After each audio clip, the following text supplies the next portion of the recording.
Today, Andy Feigin has graciously agreed to read a different service than what we had expected on social justice. Andy. Thanks, Diane. Hello, everybody, once again.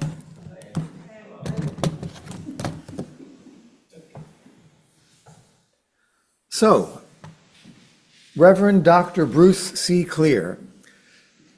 He was raised in a devoutly Christian family, which regularly attended the Church of God in Anderson, Indiana. And he passed away in 2022 at the age of 72. As a youth, Reverend Bruce felt at home in the church and expected that it would become a major part of his life. But over time, he grew apart intellectually and doctrinally. When he went to college, he discovered Unitarian Universalism. This discovery made him feel that he could reclaim his childhood and youthful devotion, reclaim that feeling of being religiously and intellectually at home. He eventually became a UU minister serving the UU Church of Vancouver, Washington, and then the All Souls Church in Indianapolis. His sermons were known to challenge the members of his congregations individually and collectively, and to reflect consciously on their lives. And this sermon is no exception to that. It's challenging, so hang on.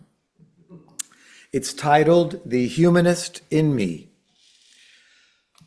I have come to discover that what most people know about humanism, they learned from the lips of Jerry Falwell, Pat Robertson, and other televangelists. It is a shame that this is so, but it is so. One key leader of the religious right, Tim LaHaye, wrote an immensely popular book years ago about humanism that has probably been read by more people in this country than the works of humanist writers such as Bertrand Russell and John Dewey put together. Let me share with you what lots of people know or think they know about humanism as explained by LaHaye in his popular book entitled The Battle for the Mind. A few excerpts will do. Humanism is not only the world's greatest evil, but, until recently, the most deceptive of all religious philosophies. They are committed to doing away with every vestige of the responsible moral behavior that distinguishes man from animals. Humanist politicians permitted Russia to conquer the satellite countries of Europe and turn them into socialist prisons. Humanist politicians prevented us from winning in Korea and Vietnam, and they voted to give away the Panama Canal. No humanist is qualified to hold any governmental office in America, United States senator, congressman, cabinet member, State Department employee, or any other position that requires him to think in the best interest of America. Humanists work untiringly to keep parents from injecting any moral ideals into their children. Believe it or not, their goal is a worldwide generation of young people with a completely amoral or animal mentality. The incidence of rape has doubled in the last decade, an incredible increase in promiscuity, premarital sex, trial marriages, sexually transmitted diseases, abortions, and so forth, has soiled our social fabric. These immoral expressions of amorality can be laid right at the door of the atheistic, amoral humanism that permeates our country. The book continues in this vein, on and on with the invective against humanism. Since I think you probably get the idea, mercifully, I'll end the quotes here. I had thought before reading that book that humanism was a small, esoteric group of deep thinkers with high ideals, but certainly not very powerful. Apparently, humanists have been busier than I had imagined. Now I discover from Mr. LaHaye that they have been busy spreading STDs and abortions, and to add insult to injury, they gave away the Panama Canal. I have been associated with humanist groups since I was in college.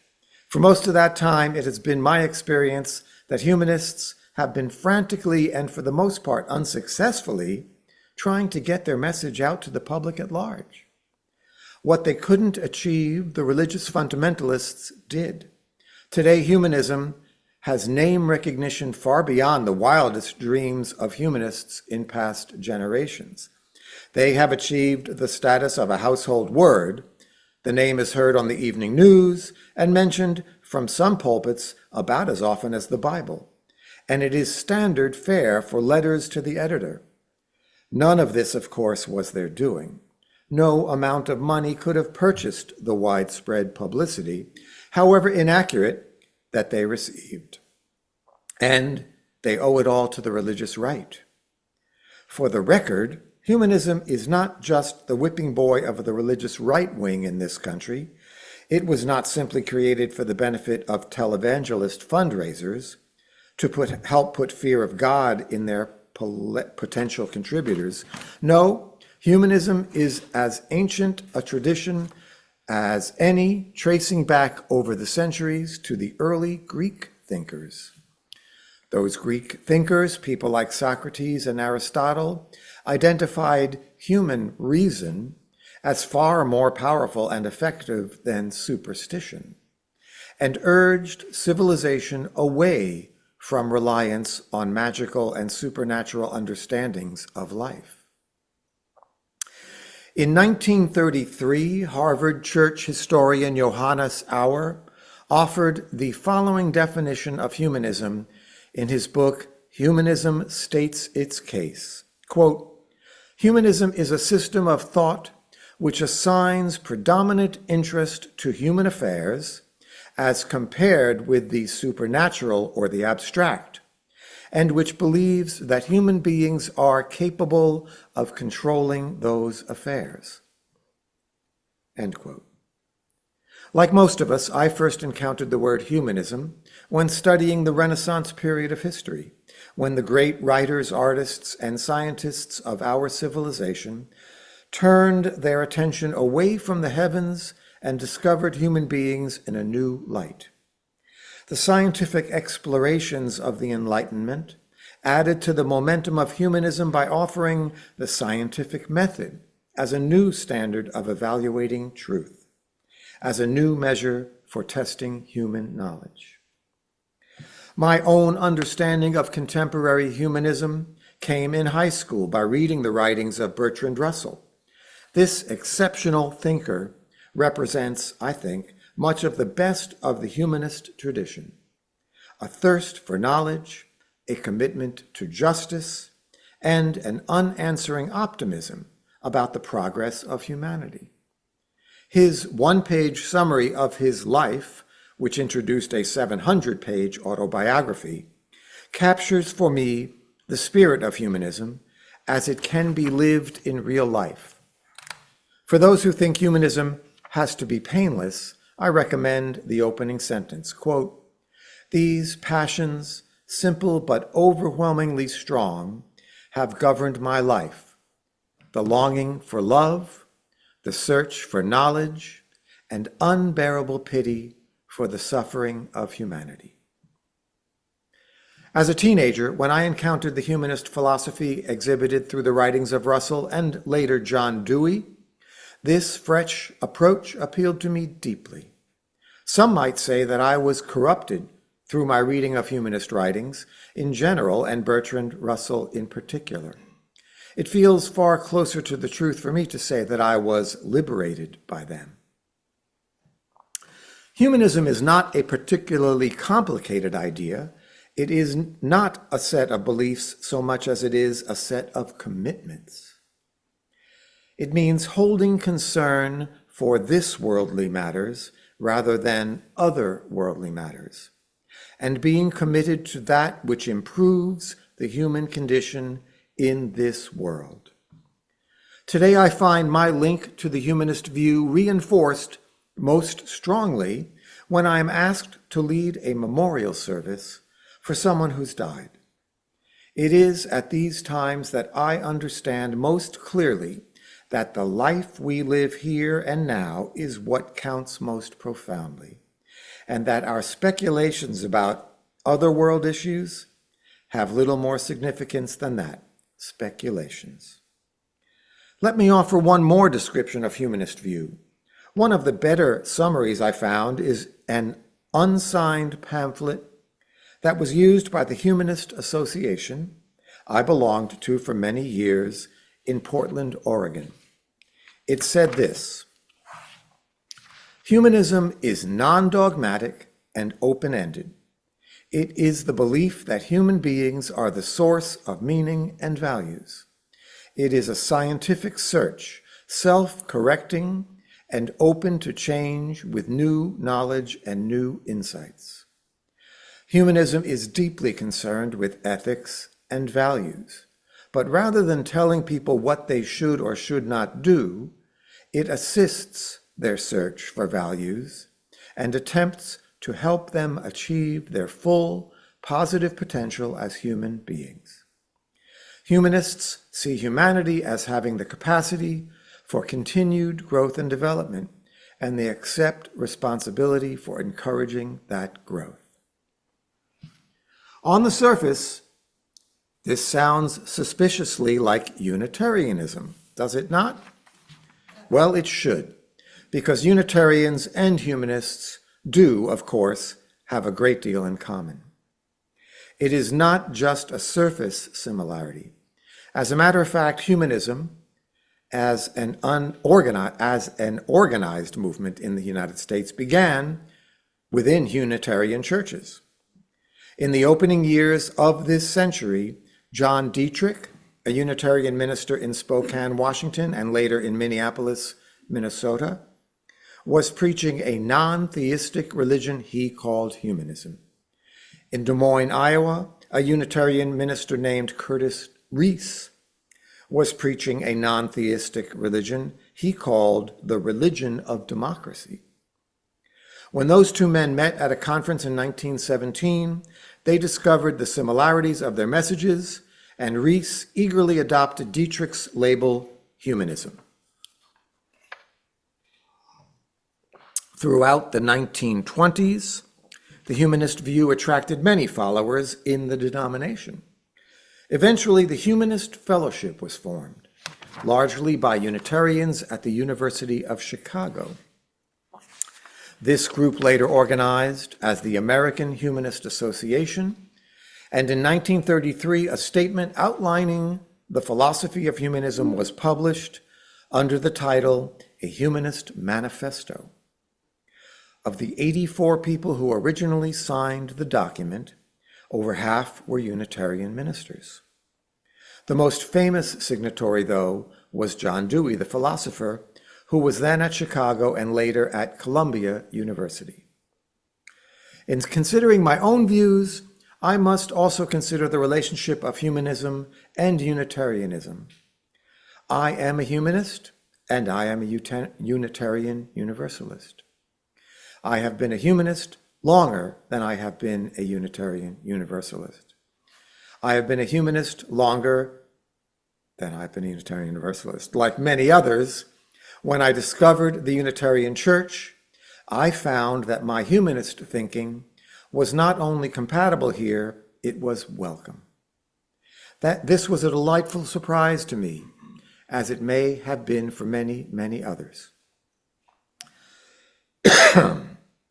Is there a difference then between Unitarianism and humanism? Humanism as a movement, I have tried to show, is deeply rooted in Unitarianism. Is it also fair to say that Unitarianism is an organized movement historically rooted in the long-standing humanist traditions of the Enlightenment? As compatible and relatable as they are, though, I believe there are subtle differences in emphasis that ought to be recognized. One of the best statements of Unitarianism is that I've seen that gets at the differences between Unitarianism and humanism is an article by Marvin Shaw, a Unitarian who is a professor of religious studies at Montana State University. The reason this is such an excellent statement is, of course, because Shaw agrees with me. He says something that I've been saying over and over for years now. I'm almost sick of saying it. Unitarianism is not about beliefs. It is about values. So if you want to know about Unitarianism, if you want to know about what it is about, don't ask the question, what do Unitarians believe? That is not the proper question. Here's what Shaw says, quote, "The basis of unity in Unitarian Universalist churches and fellowships is not shared beliefs, but a common quest and the affirmation of the values necessary to its furtherance. Our liberal religious societies are not based on agreement as to belief, but on agreement as to method. We agree in affirming the value of a free and wide-ranging inquiry in religious belief, and we vow to establish an atmosphere in which the religious quest is nurtured and encouraged." End quote. This is about as good a summary of the Unitarian approach as I have seen.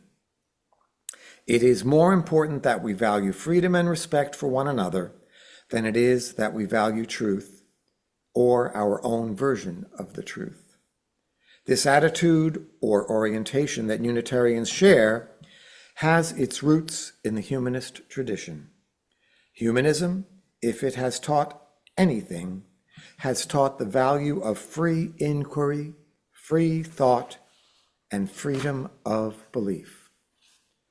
But I see a subtle difference in emphasis on this between the Unitarian approach and the humanist approach. It is common for Unitarians to summarize their values into three words: freedom, reason, and tolerance. Freedom, reason, and tolerance. These are all words inherited from the humanist tradition. Freedom, reason, and tolerance.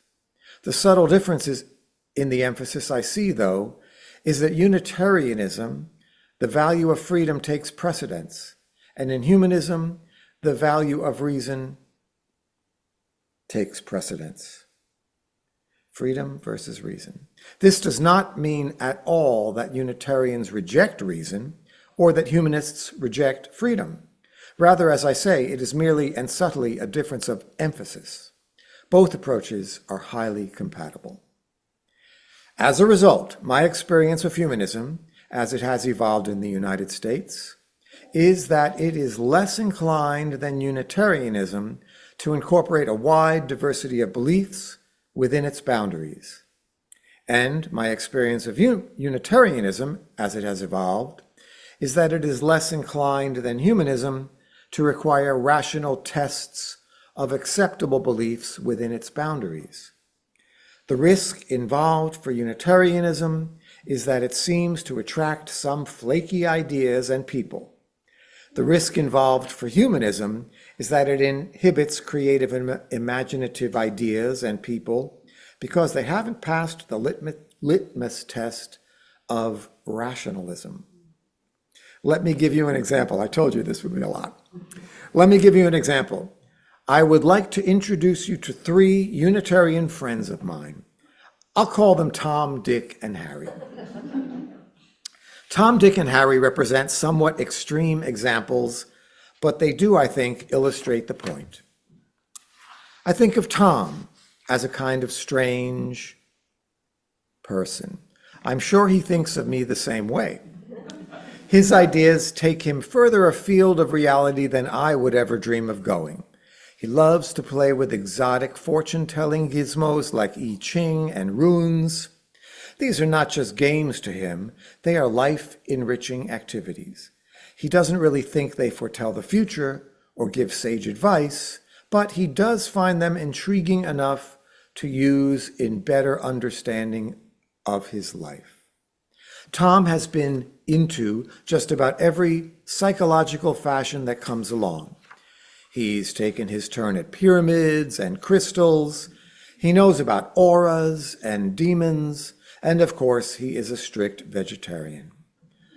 Tom will share his explorations with me if I ask, but he doesn't insist I try them too.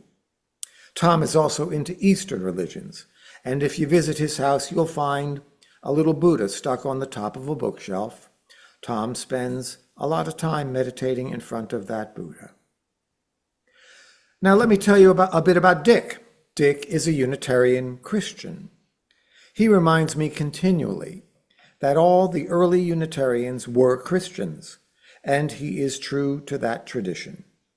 Dick is, of course, a liberal Christian. He does not believe that Jesus was God or anything like that. He does not believe in such notions as the resurrection. But he does believe, and he will tell you about it if you ask, that Jesus' teachings about how to live, about loving your neighbor, about serving the least of these teachings are the wisest teachings of any religion. In this sense, Dick is a follower of Jesus, a Christian. He looks to the teachings of Jesus as his ethical guide, and the model of Jesus' life as his spiritual guide. He does not believe the Bible to be literally true. To him, it is a historical document like any other, but he does find in the Bible inspiration and insight into life's tough questions. Dick is a member of the UU Christian Fellowship, an organization of Christian Unitarians that promotes Bible study and other Christian activities. When the UU Christians gather together, they share in a Christian communion service. And then, of course, there's Harry. Harry subscribes to what he calls eco-spirituality. When I'm in the mood to kid Harry, I call him a tree hugger. Harry looks to nature for the source of his spiritual sustenance. One of the definitions of humanism that I read earlier said that it is the belief that, quote, human beings are the source of meaning and values, end quote. Harry would say that is too limited. He does not distinguish humanity as separate from nature. So he would say that nature itself is the source of meaning and values. Harry is a pantheist. He does not believe in God, in a separate God from the world, but believes that God permeates the world and all of nature. All of existence is sacred and worthy of respect and reverence. A tree, a flower, a chipmunk are all expressions of the divine, or so says Harry. Albert Schweitzer liked to refer to his philosophy as reverence for life. Harry extends his reverence beyond the human realm, beyond the realm of living organisms, to a reverence for the entire system of nature. Harry celebrates the turning of the seasons and the phases of the moon, the solstices and equinoxes, as a part of his religious rituals. Harry considered joining the group called the Covenant of UU Pagans, but the word pagan disturbed him, even if his ideas were similar to theirs. I tell the story of Tom, Dick, and Harry, all Unitarians, to illustrate the subtle differences I see between Unitarianism and humanism. Neither Tom, Dick, nor Harry are typical Unitarians, but they fall easily within the Unitarian boundaries because they share the same values, though not the same beliefs, of other Unitarians. None of them believes that their way is the right way, nor do they think that others must believe as they believe. All of them respect reason, and though their beliefs are not rationalistic, that is, they don't hold that their beliefs have been proven by the scientific method, neither do they think that they are irrational, that their beliefs have been proven false. freedom, reason, and tolerance. In Unitarianism, the primary value is freedom, and therefore Tom, Dick, and Harry fall within the boundaries of Unitarianism, just as most humanism does as well. Freedom is primary, reason secondary. But for humanism, as I've experienced that movement, the primary emphasis is given to reason over freedom, and generally Tom, the meditating Buddhist, Dick, the liberal Christian, and Harry, the eco-pantheist, would fall outside the boundaries of humanism. Let me distinguish in a different way between the priority of beliefs on one hand and priority of values on the other. I myself am a humanist because in my own beliefs for my own religious journey, reason takes priority. I am a Unitarian because in a broader context than my own, the value of freedom takes priority for me. I must confess that my life is enriched by my association with Tom, Dick, and Harry. I do not, nor do I think I ever could, subscribe to their religious beliefs. The humanist in me holds reason too highly to accept their worldviews. But my own journey in life is enhanced by knowing them and discussing issues with them and even arguing with them. The Unitarian in me prizes freedom too highly to exclude them from my religious circle. The humanism I have described today is not all of me. There is more to me than just that. This sermon is the first installment in the series. Next week we will hear about the theist in me, and the following week, the Christian in me. The humanism I present this morning is explicitly a religious approach to humanism. It should be acknowledged that there is an abundance of schools of humanism, religious and secular, atheistic and theistic, and so forth. The humanism in me is of the religious sort, meaning that it provides for me a statement of meaning which can guide my life.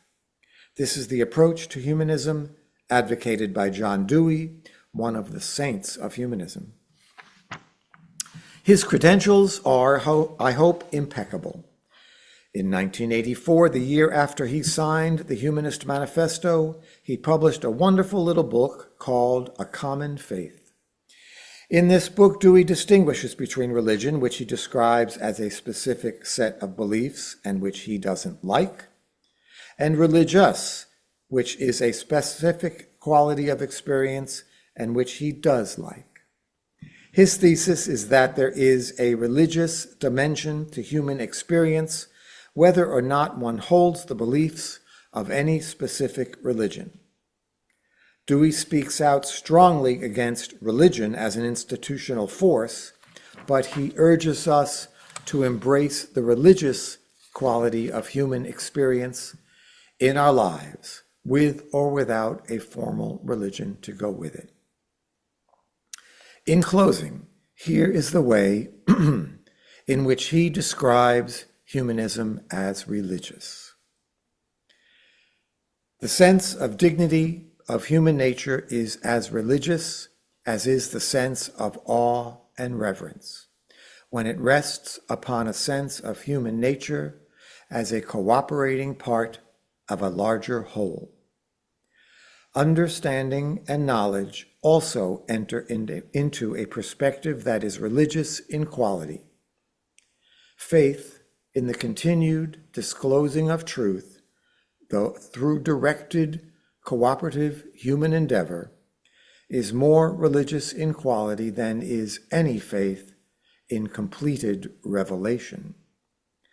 Any activity pursued on behalf of an ideal end, against obstacles and in spite of threats of personal loss because of conviction of its general and enduring value, is religious in quality.